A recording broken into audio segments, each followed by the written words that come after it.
ನಮಸ್ಕಾರ, ನಾನು ಮೀನಾಕ್ಷಿ. ಇಂದು ನಾವು ಅಂತಿಮ ಪದವಿಯ ಐಚ್ಛಿಕ ಕನ್ನಡದ ಭಾರತೀಯ ಕಾವ್ಯ ಮೀಮಾಂಸೆ ಪಠ್ಯಪುಸ್ತಕದ ಹೆಸರು ಸಾಹಿತ್ಯ ಮೀಮಾಂಸೆ. ಅದರೊಳಗಡೆ 3 ಭಾಗ ಇದೆ. ಒಂದು ಭಾರತೀಯ ಕಾವ್ಯ ಮೀಮಾಂಸೆ, ಇನ್ನೊಂದು ಕನ್ನಡ ಮೀಮಾಂಸೆ, ಇನ್ನೊಂದು ಪಾಶ್ಚಾತ್ಯ ಕಾವ್ಯ ಚಿಂತನೆ. ಅದರಲ್ಲಿ ಮೊದಲ ಭಾಗವಾದಂತಹ ಭಾರತೀಯ ಕಾವ್ಯ ಮೀಮಾಂಸೆ, ಇದರ ಆರಂಭದ ಪರಿಕಲ್ಪನೆಗಳನ್ನು ಕುರಿತು ತಿಳಿದುಕೊಳ್ಳೋಣ. ಭಾರತೀಯ ಕಾವ್ಯ ಮೀಮಾಂಸೆ ಹೆಸರೇ ಹೇಳ್ತದೆ, ಕಾವ್ಯವನ್ನು ಕುರಿತು ಪರಾಮರ್ಶಿಸುವಂತಹ ಕ್ರಮ, ಅದರಲ್ಲೂ ಭಾರತೀಯ ಪರಂಪರೆಗೆ ಸಂಬಂಧಿಸಿದಂತೆ. ಮೊದಲಿಗೆ ಕಾವ್ಯ ಮೀಮಾಂಸೆ ಎಂದರೇನು? ಹಾಗಿದ್ರೆ ಈಗ ನಾವು ಕಾವ್ಯ ಮೀಮಾಂಸೆ ಎಂದರೇನು ಅಂತ ನೋಡಿಕೊಂಡು ಮುಂದೆ ಹೋಗೋಣ. ಕಾವ್ಯ ಮೀಮಾಂಸೆ ಎಂದರೆ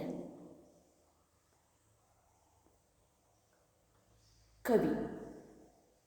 ಕಾವ್ಯ ಮೀಮಾಂಸೆ ಎಂದರೆ ಪ್ರಥಮವಾಗಿ ಗಮನಿಸಬೇಕಾದದ್ದು ನಾವು ಕವಿಯನ್ನು. ಕವಿ ಅಂದರೆ ನದಿಯ ಉಗಮ ಸ್ಥಾನವಿದ್ದಂತೆ. ದ್ವಿತೀಯವಾಗಿ ನಾವು ಗಮನಿಸಬೇಕಾದದ್ದು ಕವಿಯಿಂದ ಹುಟ್ಟಿದ ಕಾವ್ಯವನ್ನು ನದಿಯಾಗಿ ಗಮನಿಸಬೇಕು. ಮೂರನೆಯ ಅಂಶ ಆ ಕಾವ್ಯವನ್ನು ಓದುವಂತಹ ಸಹೃದಯನನ್ನು ಇಲ್ಲಿ ಸಾಗರಕ್ಕೆ ಹೋಲಿಸಲಾಗಿದೆ.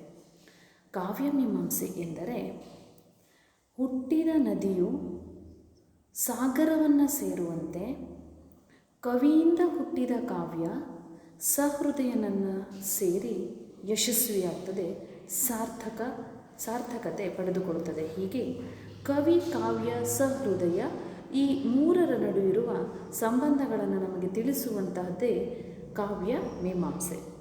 ಕಾವ್ಯ ಮೀಮಾಂಸೆ ಅಂದರೆ ಕವಿ, ಕಾವ್ಯ, ಸಹೃದಯ ಈ ಮೂರರ ನಡುವಿರುವ ಸಂಬಂಧವನ್ನು ತಿಳಿಸುವಂಥದ್ದು.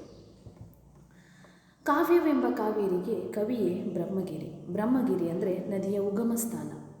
ಕಾವ್ಯ ಎನ್ನುವುದು ಕಾವೇರಿಯಾದರೆ ಅದಕ್ಕೆ ಕವಿಯೇ ಉಗಮ ಸ್ಥಾನವಾಗಿರ್ತಾನೆ, ಸಹೃದಯನೇ ಆ ನದಿ ತಲುಪುವ ಸಾಗರವಾಗಿರ್ತಾನೆ.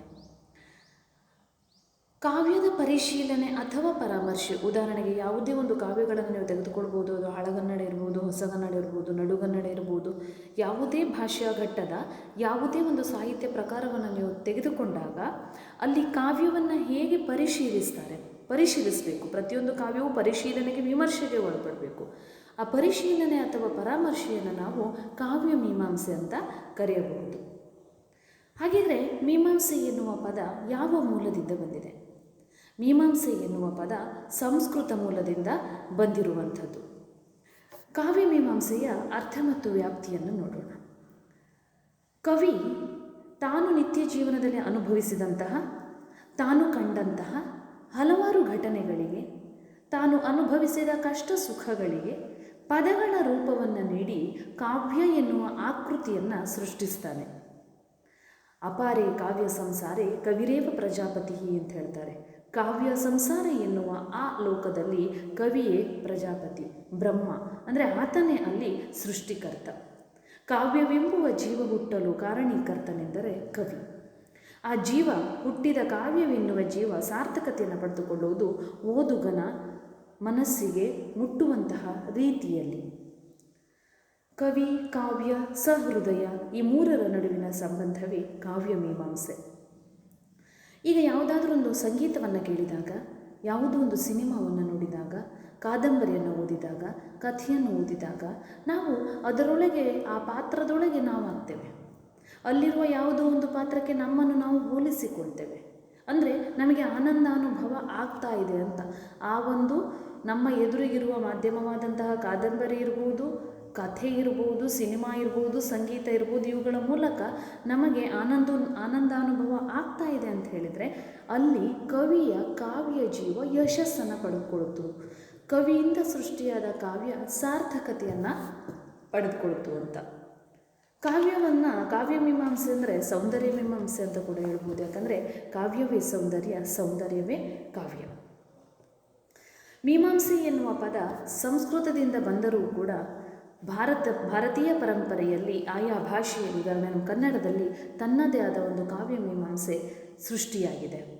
ಈ ಕಾವ್ಯ ಮೀಮಾಂಸೆ ಆಗಲಿಕ್ಕೆ ಮೂಲ ಮಾತ್ರ ಸಂಸ್ಕೃತದಿಂದಲೇ ಎರವಲು ಪಡೆದುಕೊಳ್ಳಲಾಗಿದೆ. ಕಾವ್ಯ ಮೀಮಾಂಸೆಯ ಅರ್ಥ ಮತ್ತು ವ್ಯಾಪ್ತಿಯಲ್ಲಿ ನಾವೇನು ತಿಳ್ಕೊಳ್ಬೇಕು ಅಂದರೆ, ಕವಿ ಅಂದರೆ ಯಾರು? ಸರಿ, ನಾವು ಯಾರನ್ನು ಕವಿ ಅಂತ ಕರಿಬೋದು? ನಮ್ಮದೇ ಆದ ಸಾಮಾನ್ಯ ಮಾತುಗಳಲ್ಲಿ ವಾಕ್ಯವನ್ನು ಜೋಡಿಸಿ ಉತ್ತರಿಸುವುದಕ್ಕಿಂತ ಕಾವ್ಯಮೀಮಾಂಸೆಯ ಮುಂದಿನ ಭಾಗಗಳನ್ನು ಅಧ್ಯಯನ ಮಾಡ್ತಾ ಹೋದಾಗ ನಮಗೆ ತಿಳಿತದೆ ಕವಿ ಎಂದರೆ ಯಾರು. ಎಲ್ಲರೂ ಕವಿಯಲ್ಲ ಎನ್ನುವುದು ಕಾವ್ಯಮೀಮಾಂಸೆಯ ಮೀಮಾಂಸಕರು ಹೇಳುವಂಥದ್ದು. ಕವಿಯಾಗಬೇಕಾದರೆ ಅವನಲ್ಲಿ ಕೆಲವೊಂದು ಗುಣಲಕ್ಷಣಗಳಿರಬೇಕು. ಅವನು ಬರೆಯುವಂತಹ ಕಾವ್ಯದಲ್ಲಿ ಕೆಲವೊಂದು ಲಕ್ಷಣಗಳಿರಬೇಕು. ಗುಣ, ದೋಷ, ಮಾರ್ಗ, ರೀತಿ, ಹೀಗೆ ಹಲವಾರು ವಿಧಗಳು ಬರ್ತವೆ.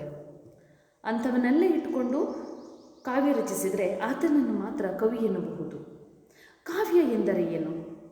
ಹನಿಗವನ, ಹೀಗೆಲ್ಲ ಏನು ಚಿಕ್ಕ ಚಿಕ್ಕದಾಗಿ ಚುಟುಕುಗಳನ್ನು ನಾವು ಬರಿತೇವೆ, ಅವೆಲ್ಲವೂ ಕಾವ್ಯವೇ? ಅಲ್ಲ. ಲಾಕ್ಷಣಿಕರ ಪ್ರಕಾರ ಅವುಗಳೆಲ್ಲ ಕಾವ್ಯಗಳಲ್ಲ. ಮುಂದೆ ಭಾಮಹ, ವಾಮನ, ದಂಡಿ, ಹೀಗೆ ಹಲವಾರು ಜನ ಸಂಸ್ಕೃತ ಲಾಕ್ಷಣಿಕರು ನಮಗೆ ತಿಳಿಸಿಕೊಡ್ತಾ ಹೋಗ್ತಾರೆ ಕಾವ್ಯ ಎಂದರೆ ಏನು, ನಿಜವಾಗಿ ನಾವು ಯಾವುದನ್ನು ಕಾವ್ಯ ಅಂತ ಕರಿಬೋದು ಅಂತ.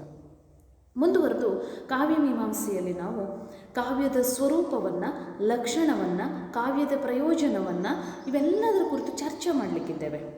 ಕಾವ್ಯದ ಸ್ವರೂಪ, ಕಾವ್ಯ ಅಂದರೆ ಹೇಗಿರಬೇಕು, ಯಾವುದನ್ನು ನಾವು ಷಟ್ಪದಿ ಕಾವ್ಯ ಅಂತ ಕರಿಬೇಕು. ಈಗ ನಮಗೊತ್ತು ಷಟ್ಪದಿ ಕಾವ್ಯ, ಷಟ್ಪದಿ ಇದೆ.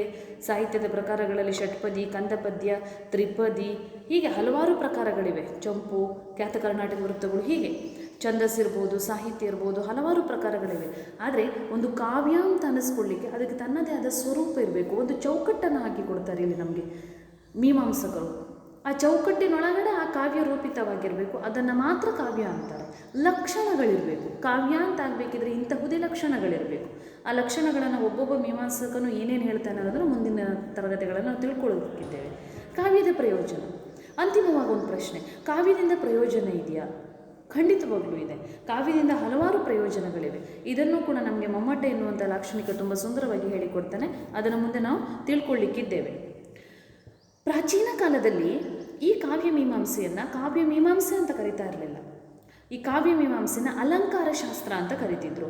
ಹಾಗಿದ್ರೆ ಯಾಕೆ ಇದನ್ನು ಅಲಂಕಾರ ಶಾಸ್ತ್ರ ಅಂತ ಕರಿತಿದ್ರು ಅಂತಂದರೆ, ಅಲಂಕಾರ ಅಂತಂದರೆ ಕಾವ್ಯ ಸೌಂದರ್ಯ ಅಂತ. ಕಾವ್ಯ ಅಲಂಕಾರದ ಮೂಲಕವೇ ವ್ಯಕ್ತವಾಗುವುದು, ಕಾವ್ಯ ಅಲಂಕಾರದ ಮೂಲಕವೇ ಯಶಸ್ವಿಯಾಗುವುದು ಎನ್ನುವುದು ಆಗಿನ ಕಾಲದ ಲಾಕ್ಷಣಿಕರ ಅಭಿಪ್ರಾಯವಾಗಿತ್ತು. ಹಾಗಾಗಿ ಅವರು ಕಾವ್ಯ ಮೀಮಾಂಸೆಯನ್ನದೇ ಅದನ್ನು ಅಲಂಕಾರ ಶಾಸ್ತ್ರ ಎನ್ನುವುದಾಗಿ ಕರಿತಾ ಇದ್ರು. ಮುಂದುವರ್ಕೊಂಡು ಬಂದ ಹಾಗೆ ಕಾವ್ಯದಲ್ಲಿ ಅಲಂಕಾರ ಮಾತ್ರ ಅಲ್ಲ, ರೀತಿ ಇದೆ, ಮಾರ್ಗವಿದೆ, ಗುಣಗಳಿವೆ, ರಸಸಿದ್ಧಾಂತವಿದೆ, ಧ್ವನಿ ಸಿದ್ಧಾಂತವಿದೆ, ಹೀಗೆ ಈ ಎಲ್ಲ ಅಂಶಗಳು ಇರೋದರಿಂದ ಇದನ್ನು ಅಲಂಕಾರ ಶಾಸ್ತ್ರ ಅಂತ ಕರೆದರೆ ಸೀಮಿತ ಅರ್ಥವಾಗ್ತದೆ ಎನ್ನುವ ಕಾರಣಕ್ಕಾಗಿ ವಿಶಾಲ ಅರ್ಥದಲ್ಲಿ ಇದನ್ನು ಕಾವ್ಯಮೀಮಾಂಸೆ ಅಂತ ಬಳಸ್ತಾರೆ. ಕಾವ್ಯಮೀಮಾಂಸೆ ಅಂತ ಮೊಟ್ಟ ಮೊದಲ ಬಾರಿಗೆ ಪದವನ್ನು ಬಳಸಿದಂತಹ ಕೀರ್ತಿ ರಾಜಶೇಖರನಿಗೆ ಸಲ್ತದೆ. ಈ ರಾಜಶೇಖರ ರಚಿಸಿರುವಂತಹ ಕೃತಿಯ ಹೆಸರು ಕೂಡ ಕಾವ್ಯ ಮೀಮಾಂಸೆ. ಹೀಗೆ ಕಾವ್ಯಮೀಮಾಂಸೆಯ ಅರ್ಥವ್ಯಾಪ್ತಿಯಲ್ಲಿ ನಾವು ಇಷ್ಟೆಲ್ಲ ತಿಳಿದುಕೊಳ್ಳಿಕ್ಕಿದ್ದೇವೆ. ಕವಿ ಎಂದರೆ ಯಾರು? ನಾವು ಯಾರನ್ನು ಕವಿ ಅಂತ ಕರಿತೇವೆ? ಕಾವ್ಯ ಎಂದರೆ ಏನು? ಯಾವುದನ್ನು ಮಾತ್ರ ನಾವು ಕಾವ್ಯ ಅಂತ ಕರಿಬೋದು? ಈ ಕಾವ್ಯದ ಸ್ವರೂಪವೇನು? ಕಾವ್ಯದ ಲಕ್ಷಣವೇನು? ಈ ಕಾವ್ಯದ ಪ್ರಯೋಜನವೇನು? ಇದೆಲ್ಲದರ ಕುರಿತ ಚರ್ಚೆ ಮಾಡ್ತೀವಲ್ಲ, ಆ ಚರ್ಚೆಯನ್ನು ಒಳಗೊಂಡಿರುವುದೇ ಕಾವ್ಯಮೀಮಾಂಸೆ. ಪ್ರಾಚೀನ ಕಾಲದಲ್ಲಿ ಈ ಕಾವ್ಯಮೀಮಾಂಸೆಯನ್ನು ಅಲಂಕಾರ ಶಾಸ್ತ್ರ ಅಂತ ಕರಿತಿದ್ರು. ಯಾಕೆಂದರೆ ಆಗ ಕಾವ್ಯ ಅಂದರೆ ಸೌಂದರ್ಯ ಅಂತ ಭಾವಿಸಲಾಗಿತ್ತು. ಅಲಂಕಾರಗಳ ಮೂಲಕವೇ ಕಾವ್ಯ ಯಶಸ್ಸನ್ನು ಪಡೆದುಕೊಡುತ್ತದೆ ಎನ್ನುವ ಕಲ್ಪನೆ ಆಗಿನ ಲಾಕ್ಷಣಿಕರಲ್ಲಿ ಇತ್ತು. ಹಾಗಾಗಿ ಅದನ್ನು ಅಲಂಕಾರ ಶಾಸ್ತ್ರ ಅಂತ ಕರಿತಿದ್ರು. ಚರ್ಚೆ ಮುಂದುವರಿದಂತೆ ಕಾವ್ಯದೊಳಗಡೆ ಕಾವ್ಯದ ಸ್ವರೂಪವಿದೆ, ರೀತಿ ಇದೆ, ಮಾರ್ಗವಿದೆ, ಧ್ವನಿ ಸಿದ್ಧಾಂತವಿದೆ, ರಸಸಿದ್ಧಾಂತವಿದೆ, ಗುಣಗಳಿವೆ, ದೋಷಗಳಿವೆ. ಅಲಂಕಾರವನ್ನು ಹೊರತುಪಡಿಸಿ ಇಷ್ಟೆಲ್ಲ ಅಂಶಗಳಿರುವ ಕಾರಣ ಕಾವ್ಯದ ಅಧ್ಯಯನವನ್ನು ಅಲಂಕಾರ ಶಾಸ್ತ್ರ ಅಂತ ಕರೆದೆ ಕಾವ್ಯಮೀಮಾಂಸೆ ಎನ್ನುವ ವಿಶಾಲ ಅರ್ಥದಲ್ಲಿ ಬಳಸ್ತಾರೆ. ಮೊಟ್ಟ ಮೊದಲ ಬಾರಿಗೆ ಕಾವ್ಯಮೀಮಾಂಸೆ ಎನ್ನುವ ಪದವನ್ನು ಬಳಸಿದವನು ರಾಜಶೇಖರ. ಇದು ಆತನ ಕೃತಿಯ ಹೆಸರು ಕೂಡ ಹೌದು. ಹಾಗಿದ್ರೆ ಇವತ್ತಿನ ತರಗತಿಯಲ್ಲಿ ನಾವು ಏನನ್ನೆಲ್ಲ ತಿಳ್ಕೊಂಡ್ವಿ ಅಂತ ಹೇಳಿದ್ರೆ, ಮೊದಲನೇದಾಗಿ ಕಾವ್ಯಮೀಮಾಂಸೆಯ ಅರ್ಥವನ್ನು ತಿಳ್ಕೊಂಡ್ವಿ. ನಾವು ಕಾವ್ಯಮೀಮಾಂಸೆ ಎಂದರೇನು, ಭಾರತೀಯ ಕಾವ್ಯಮೀಮಾಂಸೆಯಲ್ಲಿ ಕಾವ್ಯಮೀಮಾಂಸೆ ಎಂದರೇನು ಅಂತ ತಿಳ್ಕೊಂಡ್ವಿ. ಅದರಲ್ಲಿ 3 ಅಂಶಗಳು ಬರ್ತವೆ ನಮಗೆ: ಕವಿ, ಕಾವ್ಯ, ಸಹೃದಯ. ಕವಿಯಲ್ಲಿ ಹುಟ್ಟಿದಂತಹ ಕಾವ್ಯ ಸಹೃದಯನಲ್ಲಿ ಯಶಸ್ಸನ್ನು ಪಡೆದುಕೊಳ್ತದೆ. ನದಿ ಜೀವನ ಪೂರ್ತಿ ಓಡುವುದು ಸಾಗರವನ್ನು ಸೇರೋದಕ್ಕೆ. ಹಾಗೆ ಕವಿ ಯಾವುದೇ ಕಾವ್ಯವನ್ನು ರಚಿಸಬೇಕಿದ್ರೆ ಸಹೃದಯನನ್ನು ಗುರಿಯಾಗಿಸಿಕೊಂಡು ಇಟ್ಕೊಂಡು ರಚಿಸ್ತಾನೆ. ಅಂದರೆ ನಾನು ರಚಿಸುವಂತಹ ಕೃತಿ ಇಷ್ಟ ಆಗಬಹುದಾ, ಈ ರೀತಿಯಾಗಿ ಬರೆದ್ರೆ ಸಹೃದಯನಿಗೆ ಇಷ್ಟ ಆಗ್ಬೋದಾ, ಇದನ್ನು ಓದುಗರು ಸ್ವೀಕರಿಸಬಹುದಾ, ಈ ಎಲ್ಲ ಪ್ರಶ್ನೆಗಳನ್ನು ಇಟ್ಕೊಂಡೇ ಕವಿ ಕೃತಿಗಳನ್ನು ರಚಿಸ್ತಾನೆ. ಹಾಗಾಗಿ ಕವಿ, ಕಾವ್ಯ, ಸಹೃದಯ ಈ ಮೂರರ ನಡುವಿರುವ ಸಂಬಂಧವನ್ನು ತಿಳಿಸಿಕೊಡುವುದೇ ಕಾವ್ಯಮೀಮಾಂಸೆ.